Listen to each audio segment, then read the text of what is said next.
कथितो वंश विस्तारो भवता सोम सूर्ययो राज्ञां चो वै वंशानां चरितं परमाद्भुतम्।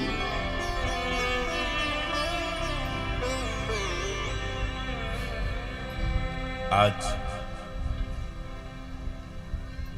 श्री सुखदेव जी महाराज का हृदय आनंद से भर गया। क्यों? क्योंकि आज से उनके इष्टदेव श्री कृष्ण की कथा प्रारंभ होने जा रही है। आज वो गदगद हो गए, प्रमुदित हो गए। परीक्षित जी से कहने लगे, राजन, आज से मेरे सदैव कृष्ण की कथा प्रारंभ होने जा रही है। 4 दिन से तुमने अन्न जल कुछ भी ग्रहण नहीं किया है। मेरी इच्छा ये है कि तुम जलपान कर लो, उसके बाद में हम तुमसे कथा कहेंगे। परीक्षित जी कहने लगे, भगवान, आपके मुखकमल के द्वारा निकले हुए भगवत कथा रूपी अमृत का मैं पान कर रहा हूं। इससे मुझे न तो भूख लग रही है और न ही मुझे प्यास लग रही है। एक बार मुझे भूख और प्यास लगी थी तो मेरे द्वारा बहुत बड़ा अनर्थ हो गया था। मैंने एक ब्राह्मण के गले में मरा हुआ सर्प डाल दिया था। आज उसी भूख प्यास को मैंने जीत लिया है। आप तो भगवान की कथा हमसे कहते रहे। परीक्षित ने जब ऐसा कहा तो सुखदेव जी महाराज कहने लगे, राजन, मैं जान गया हूं तुम राजा नहीं हो, तुम राजर्षि भी नहीं हो। फिर तुम कौन हो? सम्यक व्यवस्थिता बुद्धस्त और राजर्षि सत्तमा। तुम राजर्षि सत्तम हो। क्यों? क्योंकि वासुदेव कथायाम ते यज्ञाता नष्ट कीरति। भगवान की कथा में तुम्हारा ईश्वर निश्चल प्रेम हो गया। भगवान की कथा कहने वाला, सुनने वाला पुरुष पवित्र हो जाता है। उत्तम कीर्ति वाले भगवान के गुणानुवाद को आशा तृष्णा रहित मुक्त लोग प्रेम पूर्वक पूर्व के उपकार के ध्यान से गाते हैं। और मुमुक्षु लोग जो होते हैं वो संसार के बंधन का छुड़ाने का उत्तम मार्ग समझ करके उसी में मग्न रहते हैं। और जो विषयी लोग होते हैं वो श्रवण तथा मन को लुभाने वाला होने की वजह से इसमें प्रेम करते हैं। तो संसार में ऐसा कौन सा पुरुष है जो इससे उदासीन रहे? हाँ, अपना सर्वनाश करने वाले या बधक की बात दूसरी है। परीक्षित जी कहते हैं, इन्हीं भगवान कृष्ण का आश्रय लेकर के हमारे पितामह युधिष्ठिर इत्यादि कौरव सेना रूपी सागर को वसड़े के खुर से खुदी हुई भूमि के समान पार कर गए।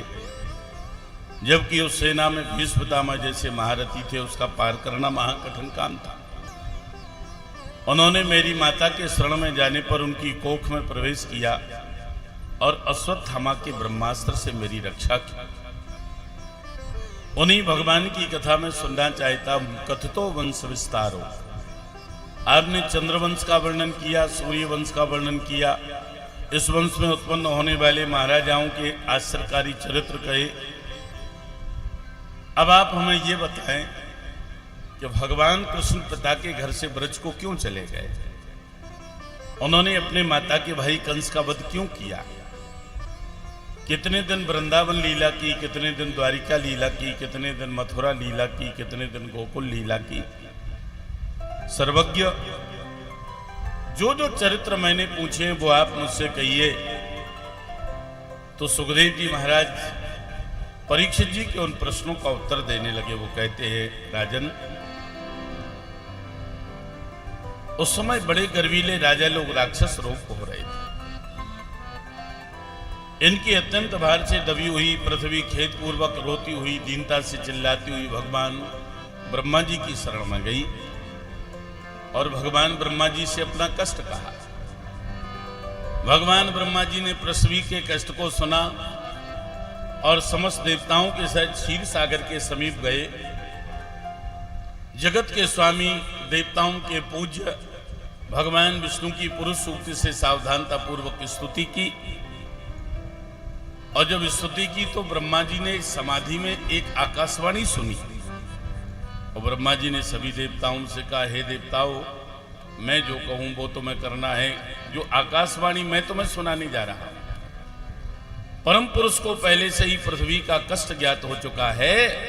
आप लोग तब तक यादवों में, यदुवंशियों में अवतार गण करके रहिए जब तक कि अपनी काल शक्ति से पृथ्वी का भार उतारते हुए ईश्वरों के ईश्वर पृथ्वी पर न विचरे। वसुदेव जी के घर में भगवान का अवतार होगा।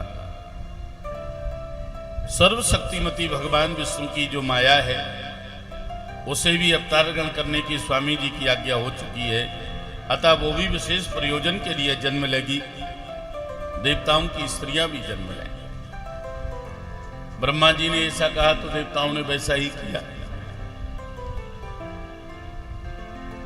ऐसा कहकर के ब्रह्मा जी चले गए।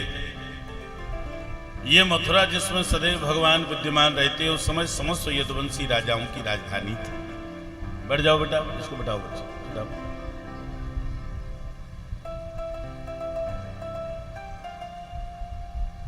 उस समय मथुरा का राजा कौन था पता है? उस समय मथुरा के राजा जो थे वो महाराज उग्रसेन थे। महाराज उग्रसेन के कोई पुत्र नहीं था। कंस का जब जन्म नहीं हुआ था, महाराज उग्रसेन ने पुत्र प्राप्ति के लिए एक यज्ञ किया। कौन सा पुत्र? कामेष्टि यज्ञ किया। यज्ञ के प्रभाव से उनकी पत्नी गर्भवती हुई।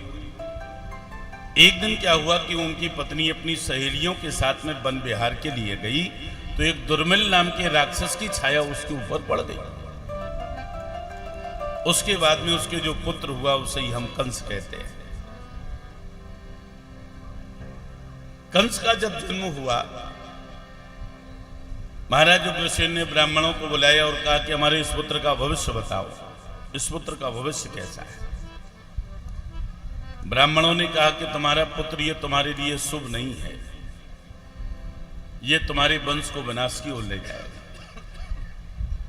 जैसे ही उग्रसेन ने ये सुना कि ये मेरा पुत्र मेरे लिए शुभ नहीं है, ये मेरे वंश को विनाश की ओर ले जाएगा, अब महाराज उग्रसेन घबरा गए। उन्होंने सोचा कि अब ये पुत्र घर में नहीं रहना चाहिए।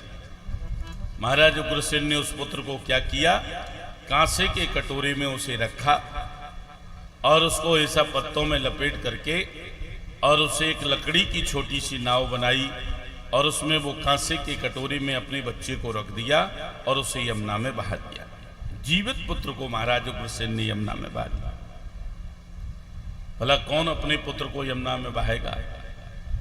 महाराज उग्रसेन ने बहा दिया अपने पुत्र को। इधर क्या था कि नीचे वसुदेव जी के पिता सूरसेन यमुना में स्नान कर रहे थे और स्नान करने के बाद में जैसे उन्होंने सूर्य भगवान को इसे जल देना चाहा, आंखें बंद करके ऐसे जल भरा कि जो बहता हुआ कटोरा आ रहा था वो उनके हाथ में आ गया। उन्होंने देखा ये क्या है, लकड़ी की नाव छोटी सी, उसमें एक कटोरा कांसे का पत्तों में लपटा हुआ। पत्तों को अलग किया, देखा पत्तों के बीच में एक कांसे का कटोरा, उसमें एक बालक, वो भी जिंदा है। महाराज सूरसेन ने सोचा कि किस दुष्ट ने अपने जीवित बालक को यमुना में बहा दिया, उसे जरा भी दया नहीं आई। उस बच्चे को उन्होंने तुरंत उठा करके अपने हृदय से लगाया, घर लेकर के आए। अपनी पत्नी से कहा कि देवी अभी तक वसुदेव ही मेरा बेटा था, लेकिन आज यमुना मैया ने हमें एक और पुत्र दिया है। कांसे के कटोरे में उसे प्राप्त किया था, इसलिए उसका नाम कंस रख दिया। बोलो जय श्री कृष्ण।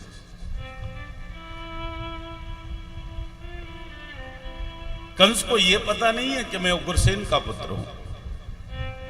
कंस तो यह जानता था कि मैं सूरसेन का पुत्र हूं, वसुदेव का भाई हूं। कंस का पालन पोषण जो हुआ है उग्रसेन के यहां नहीं हुआ, सूरसेन के यहां हुआ, वसुदेव जी के साथ में हुआ। और कंस बड़ा हो गया तब तक यही जानता रहा कि मैं वसुदेव का भाई हूं, सूरसेन का पुत्र हूं। किसी को इस बात का पता नहीं चला। एक दिन क्या हुआ, नारद जी ने सोचा कि अब तो सत्यता बता देना चाहिए कंस को। पहले मीडिया का जमाना तो था नहीं, सबसे बड़ा मीडिया का काम जो है वो नारद जी ही कर देते। नारद जी कंस के पास नारायण नारायण करते हुए पहुंचे, कहने लगे, अरे कंस, तू सूरसेन का पुत्र नहीं है, तू उग्रसेन का पुत्र है। पर तेरे पिता ने तुझे कांसे के कटोरे में रख करके लकड़ी की नाव में रख के तुझे यमुना में बहा दिया था। तू सूरसेन को तो मिला था, पुत्र तो तू उग्रसेन का है, तेरे पिता ने तुझे यमुना में बहा दिया। कंस ने जैसे ये सुना तो कहने लगा, अच्छा, मेरे पिता ने मुझे जीवित यमुना में बहा दिया। हाँ, कंस को इतना गुस्सा आया उसी समय, और उसने उसी समय महाराज सूरसेन का घर छोड़ दिया और वो जंगल में चला गया। घोर तप किया उसने, हल्का घोर तप। तब के बल पर कंस ने तमाम शक्तियां अर्जित कर ली, और जब कंस शक्तिशाली हो गया, उसने सोचा कि अब मैंने तमाम शक्तियां अर्जित कर ली हैं तपस्या के बल पर, अब मुझे मथुरा चलना चाहिए। कंस मथुरा में पहुंचा, अपने पिता के सामने जाकर के खड़ा हुआ उग्रसेन के, और कहने लगा कि आपने मुझे पहचाना। महाराज उग्रसेन ने पहचानने से इनकार कर दिया, कहा नहीं, मैंने तो नहीं पहचाना। कंस कहने लगा, पहचानोगे भी नहीं, क्योंकि तुमने बचपन में मुझे देखा है, थोड़ा जोड़ लगाओ, पहचानो मुझे, मैं कौन हूं। उग्रसेन महाराज कहते, नहीं, मैंने बिल्कुल नहीं पहचान पाया। तो कंस कहता है कि याद करो, कुछ बरस पूर्व आपने अपने एक बच्चे को यमुना में बहाया था, जन्म लेते ही उसे यमुना में बहा दिया था, याद करो।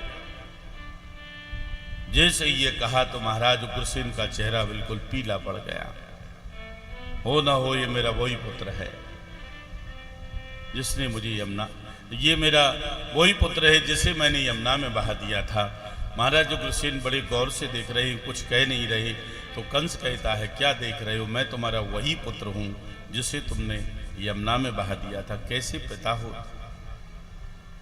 कोई पिता अपने पुत्र को यमुना में बहा देगा? नदी में बहाने के लिए, मरने के लिए छोड़ देगा? तुमने तो मारने में मुझे कोई कसर नहीं छोड़ी, पर जाको राखे साइयां मार सके न कोई, बाल न बांका कर सके जो जग बहरी होए। तुमने कोई कसर नहीं छोड़ी, पर भगवान ने मेरी रक्षा की। आज वही तुम्हारा पुत्र जिसे तुमने मरने के लिए यमुना में बहा दिया था, छोड़ दिया था, आज वो जवान होकर के, युवान होकर के आज तुम्हारे सामने खड़ा है। मैं तुम्हारा पुत्र हूं, वही हूं, मेरा नाम कंस है। अब कंस ने अपने पिता को कहा, ये मथुरा की प्रजा जो है, ये सत्ता परिवर्तन चाहती है। मथुरा का राजा जो है वो मुझे बनाना चाहती है। मथुरा के लिए एक नए राजा की आवश्यकता है। अब तुम वृद्ध हो चुके हो, अब राज करने लायक नहीं हो, अब ये राजगद्दी छोड़ो। मैं तुम्हारा वारिस हूं, इसलिए राज मुकुट जितनी जल्दी हो सके जो तुम्हारे सर पर शोभायमान हो रहा है, 2 मिनट में ही ये मेरे सर पर शोभायमान होना चाहिए। अपने हाथों से उतार करके ये राज मुकुट मेरे सर के ऊपर रख दो, नहीं तो समझ लेना। कंस बहुत वीर था, उसका कोई विरोध नहीं कर पाया, बहुत वीर था कंस। यदि ये तुम कहो कि मुहूर्त की जरूरत, मुहूर्त घुमाना पड़ेगा तब तुम्हें राजा बनाऊंगा, नहीं, कोई मुहूर्त की जरूरत नहीं। जिस दिन मैं राजा बन जाऊं, जिस घड़ी राजा बन जाऊं, उससे अच्छा कोई मुहूर्त नहीं होगा। मैं नहीं मानता ये किंवदंतियों को, और अपना राज मुकुट उतार करके मेरे सर के ऊपर इसी समय रख दो, मुझे राजा बना दो, और उतरिए इस राज सिंहासन से। इतना जब कंस ने कहा, कंस का कोई भी विरोध नहीं कर पाया, इतना वीर था।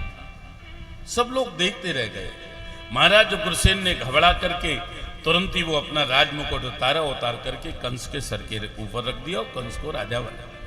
और जैसे ही कंस राज सिंहासन पर बैठा, बैठते ही उसने सारी नगरी में ये घोषणा करवा दी कि आज से मथुरा का राजा कंस है, आज से मथुरा में कंस का शासन होगा। पूजा पाठ करना बंद करो, अब मथुरा में कोई पूजा नहीं होगी, पूजा होगी तो सर मेरी पूजा होगी। राजा ही भगवान होता है। पूजा पाठ करना बंद करिए, यज्ञ करना बंद कर दीजिए। कोई यज्ञ नहीं होगा, यज्ञ होगा तो एक ही यज्ञ होगा, वो होगा कंस महायज्ञ। यज्ञ करना है तो कंस महायज्ञ करिए, आहुति देना है तो कंसाय स्वाहा बोलिए, जयकारा लगाना है तो कंस महाराज की। आप लोग मत बोलिए, ये तो खुद कंस बोल रहा है ना। वो कहता है जयकारा लगाना है तो कंस महाराज की जय बोलिए। जयकारा भी लगेगा तो कंस का ही लगेगा। बड़ा क्रोधी, अभिमानी वीर, उसका कोई विरोध नहीं कर पाया और राजा बना।